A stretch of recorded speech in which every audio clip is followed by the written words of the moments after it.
Hello friends, നിലവിൽ ഇപ്പോൾ നടന്നുകൊണ്ടിരിക്കുന്ന നമ്മുടെ തൊപ്പിയുമായി ബന്ധപ്പെട്ട ആ ഇഷ്യൂ പല പേരുകളിൽ അതറിയപ്പെടുന്നു. തൊപ്പീസ് ഫൈൽസ്, അല്ലെങ്കിൽ അവരുടെ MRZ ഗ്യാങ്, അങ്ങനെ പല രൂപത്തിൽ അതിനെ അനുകൂലിച്ചും പ്രതികൂലിച്ചും വിശകലനങ്ങൾ ചെയ്തുമൊക്കെ ഒരുപാട് വീഡിയോകൾ ഇപ്പോൾ നിങ്ങൾ കണ്ടുകൊണ്ടിരിക്കുന്നുണ്ടാകും. ചില പോലീസ് കേസുകളായെന്നോ അല്ലെങ്കിൽ ആകുമെന്നോ എന്നൊക്കെ പറയപ്പെടുന്നു.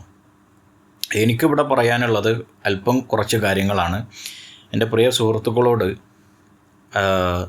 അത് ഏത് പ്രായക്കാരായാലും എനിക്ക് പറയാനുള്ളത്, നമ്മൾ ഒരു കൂട്ടത്തിൽ നമ്മുടെ സുഹൃത്ത് വലയങ്ങളിലിരുന്ന് നമ്മൾ ചെയ്യുന്ന കാര്യങ്ങൾ ഒരിക്കലും തന്നെ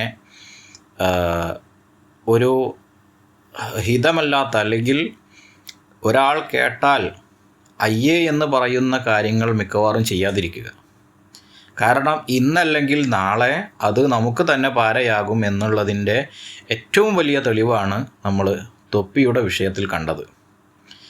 ഇത് തീർച്ചയായും നമ്മുടെ സമൂഹത്തെ മലീമസമാക്കുകയാണ് ചെയ്യുന്നത്. സമൂഹത്തിൽ വെറുതെ ഇങ്ങനെ കുറേ മാലിന്യങ്ങൾ വാരി വിതറുക എന്നതല്ലാതെ ഇവർ പരസ്പരം ചാളി വാരി എറിയുന്നതിനെ നമ്മൾ എന്തിനാണ് പ്രതികൂലിക്കുകയും അനുകൂലിക്കുകയും ചെയ്യുന്നത്? അവർ എന്തെല്ലാം ചെയ്തു എന്നോ അല്ലെങ്കിൽ എന്ത് ചെയ്തില്ലെന്നോ അതുകൊണ്ട് എന്തെങ്കിലും പ്രശ്നങ്ങളുണ്ടോ എന്നതല്ല നമ്മുടെ വിഷയം. നമ്മൾ ശ്രദ്ധിക്കേണ്ട, നമ്മളൊരു പൊതുസമൂഹത്തിൽ പാലിക്കേണ്ട, അല്ലെങ്കിൽ ഒരു കൂട്ടത്തിനിടയിൽ പാലിക്കേണ്ട ഒരു മിനിമം മാന്യത എന്ന് പറയുന്നത് നമ്മൾ വളരെയധികം സൂക്ഷ്മതയോടെ കൈകാര്യം ചെയ്യേണ്ട ഒന്നാണ്. അല്ലെങ്കിൽ അത് വലിയ അപകടങ്ങൾ നമുക്ക് വിളിച്ചു വരുത്തും. ഇന്ന് ഡിജിറ്റൽ യുഗമാണ്. എന്തും എപ്പോഴും എവിടെയും നമുക്ക് ലഭ്യമാണ്. അപ്പോൾ നമുക്കെതിരെ ഒരാൾ തിരിയുമ്പോൾ ആയിരിക്കും നമ്മളൊരു പക്ഷേ അന്ന് ഞാൻ അങ്ങനെ ചെയ്തല്ലോ എന്ന് ആലോചിച്ച് മൂക്കത്ത് വിരൽ വെക്കുന്നത്. അതിന് ഇടവരുത്താതിരിക്കുക എന്നതാണ് നമ്മൾ എല്ലാവരും ആദ്യം തന്നെ ചെയ്യേണ്ടത്. കാരണം എന്താണെന്ന് വെച്ചാൽ, നമ്മളെ കാണുന്നവരോ അല്ലെങ്കിൽ നമ്മളെ സപ്പോർട്ട് ചെയ്യുന്നവരോ നമ്മളെ അനുകൂലിക്കുന്നവരോ ഒക്കെ ഏത് പ്രായത്തിലുള്ളവരാണെന്നോ, അല്ലെങ്കിൽ നമ്മളിൽ നിന്ന് ലഭിക്കുന്ന ഒരു മെസ്സേജ് അവരെ എത്രത്തോളം സ്വാധീനിക്കുന്നുണ്ടെന്നോ നമുക്ക് മനസ്സിലാക്കാൻ ഒരു പക്ഷെ പറ്റിക്കൊള്ളണമെന്നില്ല. അതുകൊണ്ട് തന്നെ നമ്മൾ കാരണം ഒരു സാമൂഹ്യ വിപത്ത്, അല്ലെങ്കിൽ നമ്മൾ തന്നെ ഒരു സാമൂഹ്യ വിപത്തായി മാറുന്ന അവസ്ഥ ഉണ്ടാകാതിരിക്കാൻ പ്രിയ സുഹൃത്തുക്കളെ എല്ലാവരും ശ്രദ്ധിക്കേണ്ടതുണ്ട്. കുട്ടികളിൽ വലിയ സ്വാധീനങ്ങൾ ഇത്തരത്തിലുള്ള ഇൻഫ്ലുവൻസർമാർ എന്ന് നമ്മൾ പറയുന്ന, അല്ലെങ്കിൽ ഇൻഫ്ലുവൻസേഴ്സ് എന്ന് പേരിട്ട് വിളിക്കുന്ന ചില ആളുകൾ കാരണം സമൂഹത്തിൽ കുട്ടികളെ, അല്ലെങ്കിൽ പ്രായപൂർത്തിയാകാത്ത ആളുകളെ, എല്ലാവരെയും സ്വാധീനിക്കപ്പെടുന്നുണ്ട്. അവർ അറിഞ്ഞോ അറിയാതെയോ സ്വാധീനിക്കപ്പെടുന്നുണ്ട് എന്നതൊരു വാസ്തവമാണ്. ഇത്തരത്തിലുള്ള വിഷയങ്ങളിൽ നിന്ന് കുട്ടികളും അല്ലെങ്കിൽ യുവാക്കളും ജാഗ്രത പാലിക്കുകയും സമൂഹത്തിൽ ഇത്തരം സംഭവങ്ങൾ ഉണ്ടാകുമ്പോൾ അവരെ മാറ്റി നിർത്തുകയോ അവരിൽ നിന്ന് അകലം പാലിക്കുകയോ ചെയ്യുക എന്നുള്ളതാണ് നമുക്ക് ചെയ്യാനുള്ളത്.